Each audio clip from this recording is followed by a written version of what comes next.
율법이나 또는 뭐 상냥함이나 다소곳함이나 이런 것과는 조금 거리가 있게 느껴지죠.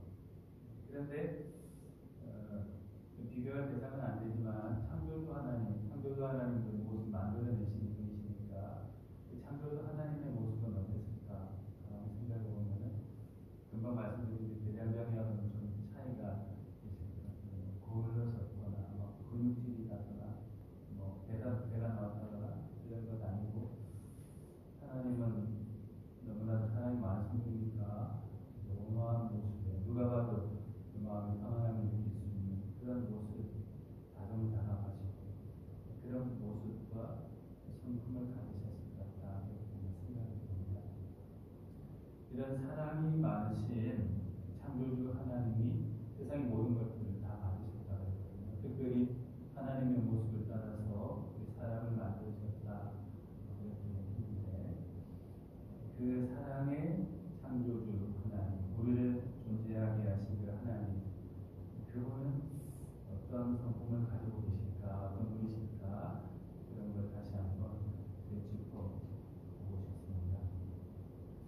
우리 사랑의 창조주이신 하나님은 우리가 미처 생각하지도 못한 아주 오래 전부터 우리를 위한 선하고 아름다운 계획을 가지고 계셨어요. 그리고 그 계획, 아름답고 선한 우리를 위한 계획이 성취되도록 하나님께서 앞장서서 우리를 만들어 가십니다.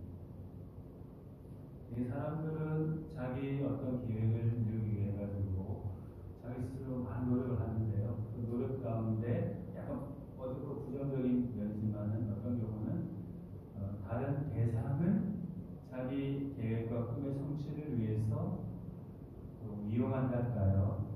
그렇게 하는 사람이죠. 다른 대상을 도구화시켜서 자기를 충족시키고 자기의 발전을 도모하는 경우, 그리고 발전의 목표가 다 이루어지고 나면 성취되고 나면은 자기가 사용했던 그 대상을 경우에 따라서는 폐기처분시키는 그런 아주 조금은 좋지 않은 모습들도 가끔 우리가 경험하거나 또는 보기도 합니다. TV에도 영화에도 그런 거 많이 나오잖아요. 악당들 자기 부하를 막 이용해 먹다가 필요가 다하면은 어김없이 그냥 없애버리는 그런 잔인한 모습 그런 거 가끔 봅니다.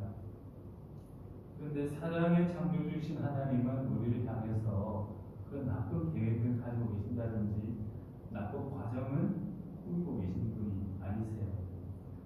우리가 태어나기 아주 오래전부터 태초부터 우리를 위해서 아주 좋은 사랑의 계획을 세우고 계시고 선하고 아름다운 계획을 가지고 계시고 그것을 하나씩 우리를 위해서 하나님 당신을 위해서라기보다 우리를 위해서 그것이 실행되도록 목적한 바를 이루도록 도우시는 그런 분이 바로 우리 하나님이세요. 때로 우리는 스스로 이렇게 생각합니다.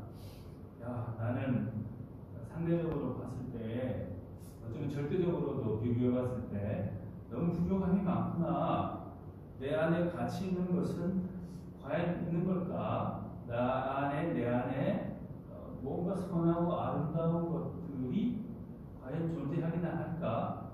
이렇게 스스로에 대한 그 자괴심, 그런 부정적인 감정이나 생각들을 가지고 있는 경우가 있어요. 그러다 보면 그런 감정들이나 경험들이 조금씩 축적되고 지속되다 보면은 그게 자아상이 되어버리고 결국에는 자기 인격도 왜곡되고 왜곡된 인격을 가지고 또 왜곡된 인격에 기반한 관계를 이어가기 때문에 일을 해나가기 때문에 그 성공을도 썩 그렇게 좋은 것으로 나타나지 않겠죠. 점점 실패하는 인생이 되어갈 겁니다. 그런데 비록 현재 그 사람이 부족하다 할지라도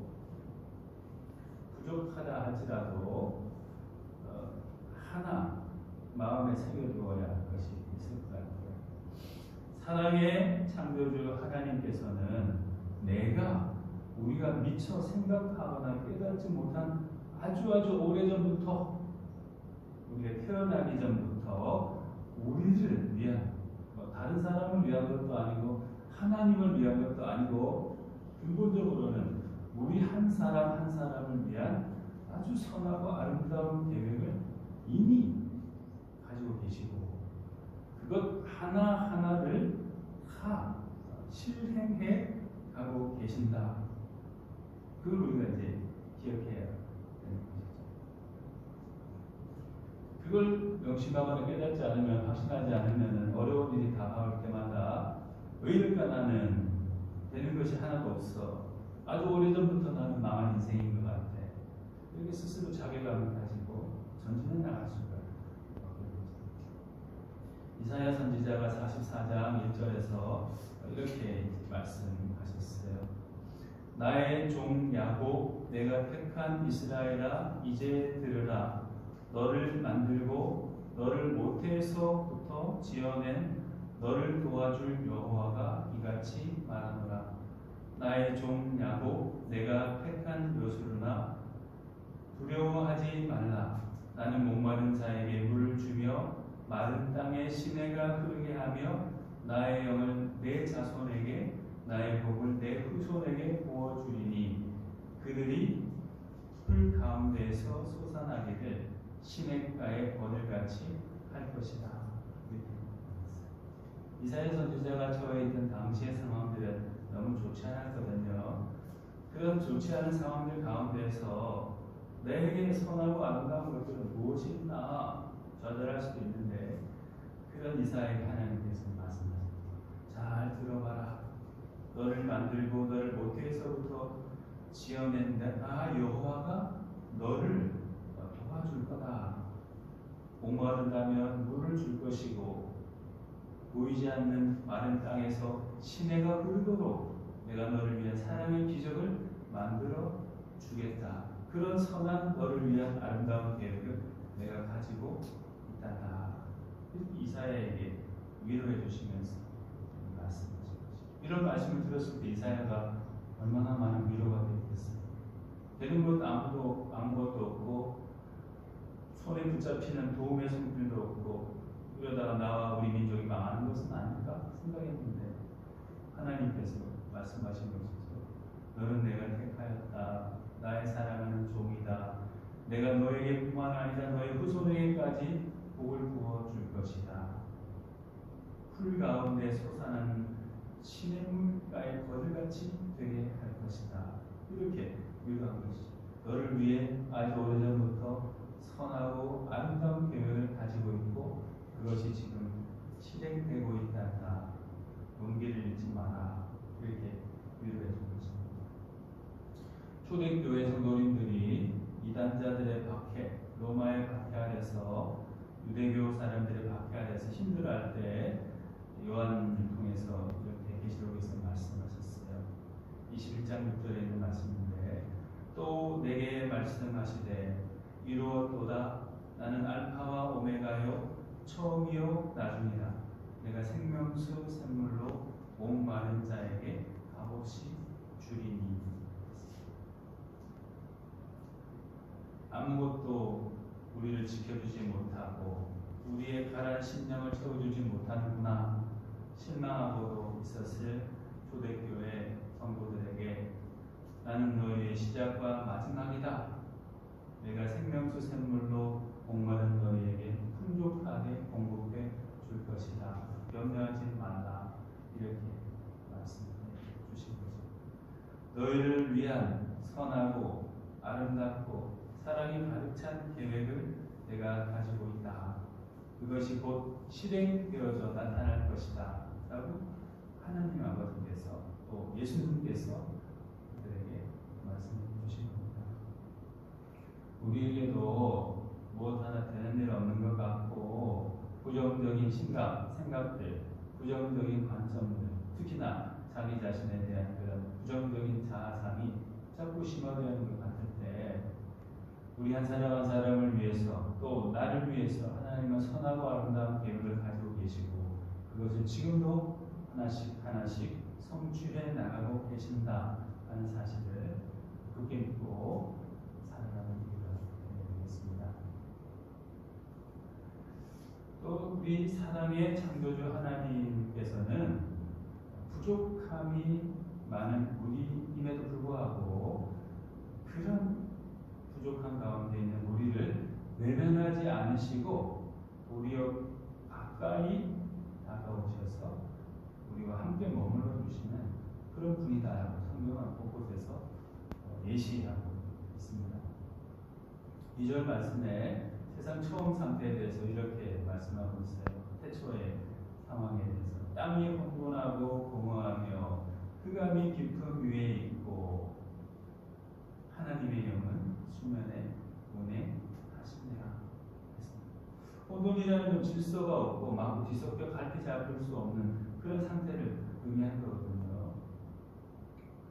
만약에 사람이 그의 삶 자체가 혼돈스럽다 하면은 갈피를 잡을 수 없을 것 같이 뒤죽박죽 무질서하게 혼돈되어 있는 그런 사람의 삶을 살고 있다. 그런 이제 의미를 가지고 있는 거죠.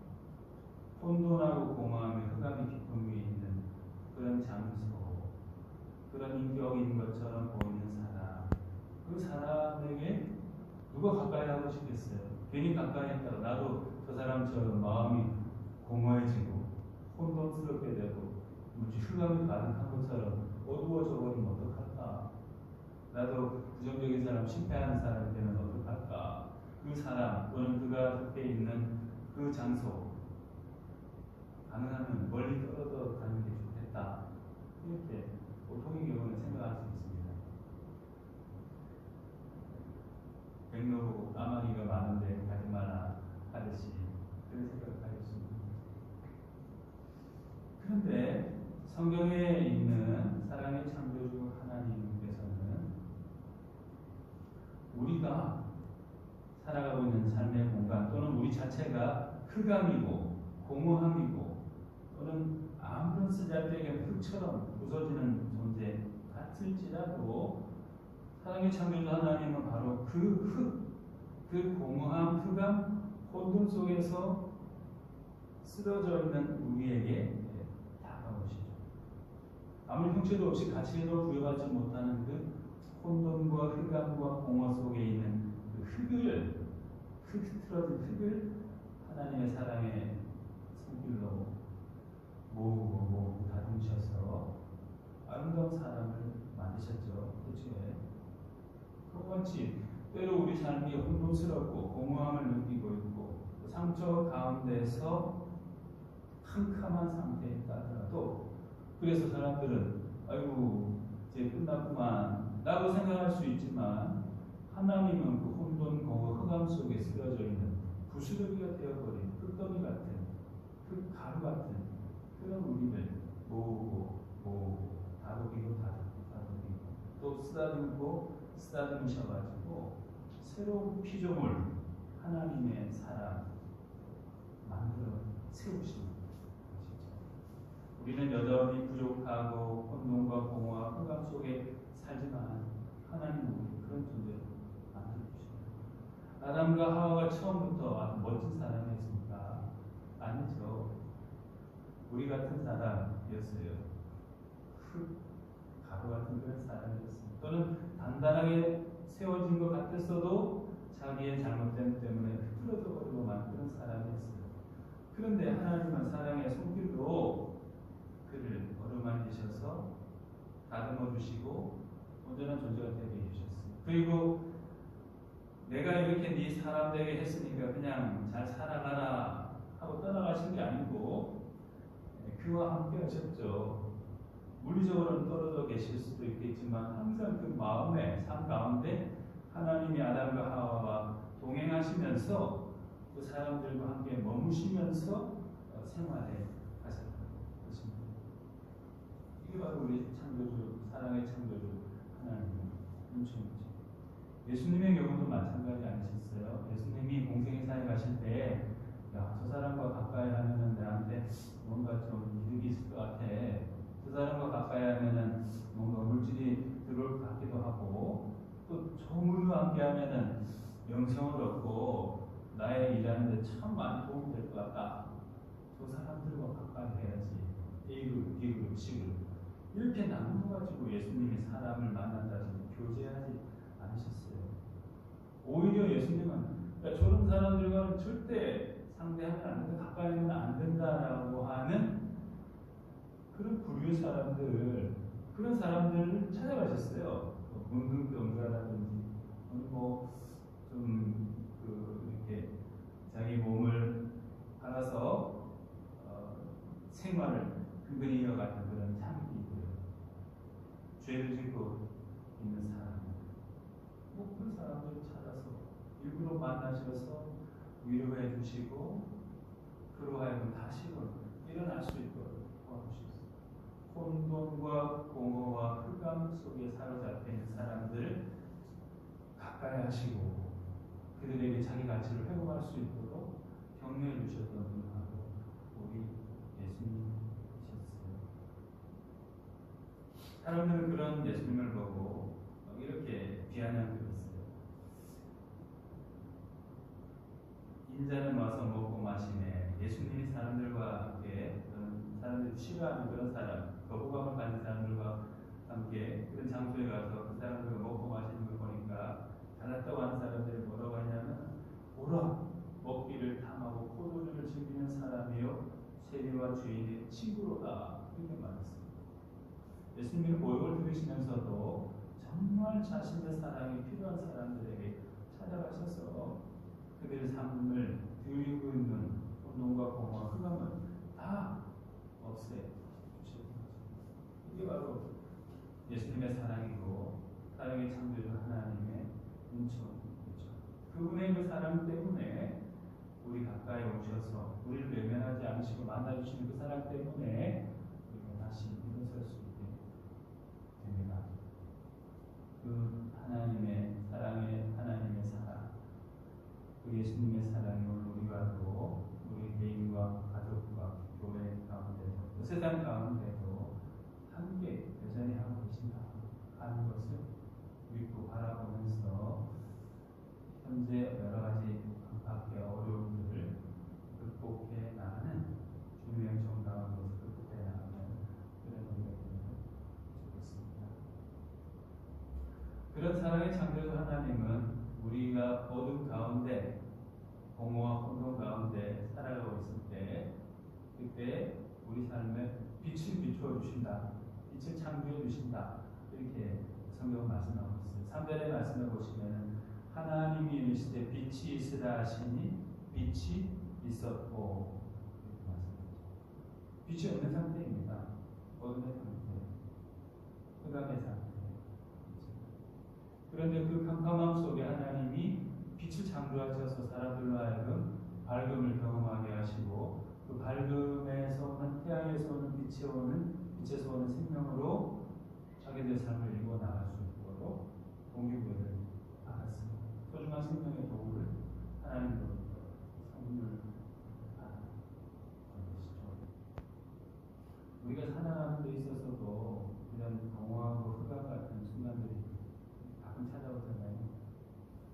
그럴 때 누가 나를 이런 공허와 흑암 속으로 몰아넣었을까 따져보면서 원망하고 욕하고 비난하고 그러면은 그럴수록 더더욱 캄캄한 흑암 속에 빠져갈 수밖에 없어요. 더 공허한 삶으로 일관되는 살아갈 수밖에 없습니다. 그러나 이미 우리에게 비추어주고 계시는 그 사랑의 하나님의, 사랑의 창조주 하나님의 생명의 빛을 바라보고 소망하면서 거기에 집중하면은 우리 안팎에 우리를 사로잡고 뒤덮고 있는 어둠들을 물리쳐낼 수 있어요. 어둠은 빛을 크게 나갈 수 없잖아요. 우리를 짓누르는 그 캄캄한 마음의 아픔들도 하나님의 사랑의 그 빛을 통해서 해소할 수 있는 것이죠. 그렇기 때문에 주목해야 될 것은 어둠의 상황이 아니고 하나님의 그 밝은 사랑의 빛에 주목해요. 거기에 집중해요. 다른 것에 눈 돌리다 보면, 집중하다 보면 어둠에서 공허함에서 결코 헤어날 수가 없습니다. 누가 뭐래도 또는 결과가 어떻더라도 어두운 우리 삶에 빛을 창조해 주시고 비추어 주시는 그 하나님의 사랑에 집중하고 거기에 소망을 두어서 매일 매 순간을 살아갈 때 꼭 우리의 삶을 마음을 뒤덮었던 어둠이 있다더라도 조금씩 사라져 버릴 거고, 어둠이 밝음으로, 공허함이 충만함으로 변해갈 생각합니다. 그리고 그런 하나님의 역사가 우리 가운데 이미 와 있고, 그것이 우리 속에 뿌리 내리기 시작했습니다. 잘 보호하고 바꾸고 관심을 가지고 성장시켜 나가고, 그래서 그 하나님의 사랑의 빛이 우리의 삶을 더욱더 아름답게 바꾸어 나가는 그런 은혜, 사랑의 역사가 우리 가운데 풍성해지기를 바랍니다. 그리고 사랑의 창조주 하나님은 부족함이 많은 피조물인 우리 모두를 향해서도 보시기에 좋다 이렇게 선언해 주시고 인정해 주시고 가치를 더해 주셨어요. 모든 것은 상대적인 말이죠. 뛰어남이 있는 반면 또 모자람이 있고, 또 원숙함이 있는 반면에 미숙함이 있죠. 모든 게 다 상대적이에요. 100점이 있고 빵점이 있고 A가 있고 F가 있고 또 중간중간에 것들이 있고 다양한 게 있죠. 사람들은 상대적인 평가로 우리를 향하여 좋다, 나쁘다, 된다, 안 된다 이렇게 평가합니다. 그런데 하나님께서는 우리가 아무리 부족하다더라도 보시기에 좋았더라, 보시기에 심히 좋았더라 이렇게 말씀하십니다. 그냥 좋았다도 아니죠. 심히 좋았더라 이렇게 말합니다. 상대적으로 예를 들면은 날카로운 이빨을 가진 맹수하고 사람하고 비교했을 때 사람이 뛰어나다 할 수 있겠어요? 뛰어나다 할 수 없어요. 사자하고 호랑이하고 사람하고 상대가 안 되죠. 사람은 칠 수밖에 없는 거예요. 연약한 존재예요. 그러나 머리가 좋은 사람하고 조금 그렇지 못한 사람하고 비교해봤을 때 상대적인 평가를 해버리면은 저 모자란 사람들은 무가치한 존재로 이제 버림받게 되죠. 그러다 보면은 사람은 마음속에 소외감도 느끼고 상대적인 박탈감도 느끼고 실패감도 느끼고 무의미한 삶을 아닌 것 그런 생각도 하게 되죠. 그런데 마치 부모님이 대개의 부모님들이 기본적으로 부모님이 가진 마음이 그런데 부모님들이 모자라는 자녀를 보고도 안타까워하고 그래도 그 모자람 더해주고 싶어가지고 많은 더 노력을 해주시고 그런 것처럼 하나님께서도 부족함이 많은 피조물인 우리 모두를 향해서 너 왜 그러냐 야단치고 징계하고 아주 큰 벌을 주시는 것이 아니다. 오히려 성경이 뭐라고 했죠? 다른 것들에 비해서 모자란 많은 사람들을 향해서 사람의 하나님께서 사랑을 지으시고 보시기에 심히 좋았더라 이렇게 말씀하셨거든요. 다른 짐승들은 다른 존재 봤을 때는 모자람이 너무 많아요. 부족해요. 그런데 하나님을 보셨을 때는 이것조차 나는 사랑한다, 가치 있다 라고 선언을 하신 거죠. 부족한 많은 비전이 우리를 향해서도 보시기에 참 좋다. 스스로에 대한 긍지를 가져도 좋고 힘차게 살아가도 좋다라고 미리부터 하나님 인정해 주신 것입니다. 그것이 사랑의 창조주 하나님이 우리를 향하신 마음이시죠.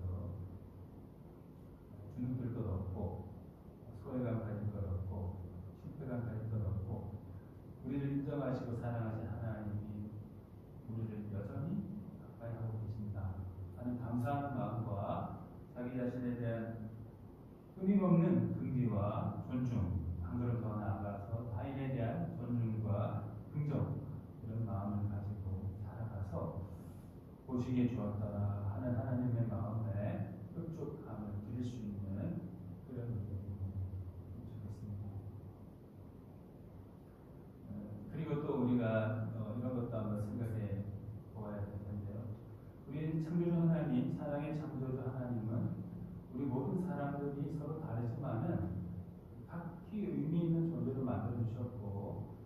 한 사람 한 사람 모두에게 저마다의 가치 있는 아름다움을 선물해 주셨다 하는 것을 우리가 기억해야 하겠습니다. 난 저 사람에 비해서 이게 너무 모자라는 것 같아. 난 왜 저걸 못할까? 이건 왜 안 될까? 이게 안 되는 것만 자꾸 생각하다 보면은 더욱더 이렇게 침잠하게 되죠. 비참해지게 되는 거죠. 그렇지만은 생각을 바꿔보면은 다른 세상이 펼쳐집니다. 나는 저분과는 이렇게 다르지만 난 이런 면에서 그래도 참 괜찮은 것 같아. 이런 면에서 참 더 나아지려고 노력하고 있어. 자기 자신에 대한 존재감, 가치가 하나님이 주신 자기 인격이죠. 그 존재감, 가치감, 인격에 대한 존중, 자기 인격에 대한 존중, 그것을 잘 간직하고 있다면 사랑의 창조주 하나님이 주신 자기만의 독특한 인격을 더욱더 발전시켜 나갈 수 있고 행복한 삶을 살아갈 수 있고 5절에 하나님이 빛은 낮이다 부르시고 어둠은 밤이다 부르셨다 했습니다. 그리고 저녁이 되고 아침이 되는 존재가 아니라 했습니다. 이런 모습도 있고 저런 모습도 있습니다. 낮만 있어서도 안 되고 밤만 있어서도 안 되고 하필이 어느 거예요. 저 사람은 저런 모습이지만 하나님은 나에게는 이런 모습을 주셨기 때문에 나는 이런 모습으로 나는 그래도 그런 모습 가운데서 하나님 원하는 아름다운 것들을 만들어 나가려 노력할 거야. 이렇게 생각하면서 살아가면은 사랑의 창조주 하나님께서 우리를 이 땅에 만드신 그 선하신 목적을 조금이라도 이루어드리는 그런 우리가 될 수 있으리라 생각합니다. 그리고 마지막으로 너무나도 감사한 것은 사랑의 창조주 하나님께서는 우리가 너무나 부족하지만 그러나 우리의 매일 매 순간마다 함께 해주시어 우리와 함께 또는 우리를 대신해서 우리를 위해서 일해가고 계신다. 사랑의 창조를 계속 이루어가고 계신다 하는 것입니다. 하나님이 첫째 날에도 무언가를 창조하시고 둘째 날에도 창조하시고 일곱째 날까지도 계속 무언가를 해나가셨습니다. 하나님 당신을 위해서라기보다 아직까지도 존재하지도 않는 그들을 위해서 이미 일해가셨어요. 그리고 그들이 존재하게 된 이후에도 여전히 그들을 위해서 일해가셨어요. 하나님이 태초에 천지를 창조하시고 그 이후에도 사람들을 위해서 새로운 아름다운 가치 있는 창조들을 계속해 나가셨습니다. 세상 끝날까지. 예를 들면 예수님이 마태복음 28장 20절 하반절에서 이런 말씀을 제자들에게 하셨죠. 떠나가시기 전에 볼지어다 내가 세상 끝날까지 너희와 항상 함께 있으리라 했습니다. 너희 자신도 다른 사람들도 너희를 부족하다 할지 모르지만 그러나 내가 너희와 세상 끝날까지 항상 함께 있을 것이고 너희를 위해서 매일의 새로운 사랑의 창조를 이루어 나가게 될 것이다. 그런 날을 바라보고 용기를 가지고 살아가도록 하라. 박해를 앞두고 있는 아니 박해 아래에 있던 제자들에게 이렇게 말씀하시면서 승천하셨죠. 우리 예수님의 마음, 사랑의 창조주의 하나님의 마음이 바로 이런 것입니다. 우리를 위해서 매일 매 순간마다 일해 가시고 우리 속에 아름다움을 창조해 가시고 가치 있는 것들을 계속 만들어 가시는 분이 바로 우리 사랑의 창조주 하나님이시고 우리 예수님이십니다. 그분이 우리 가운데 여전히 계신다는 것을 믿고 낙심하지 말고 어떤 상황 가운데서도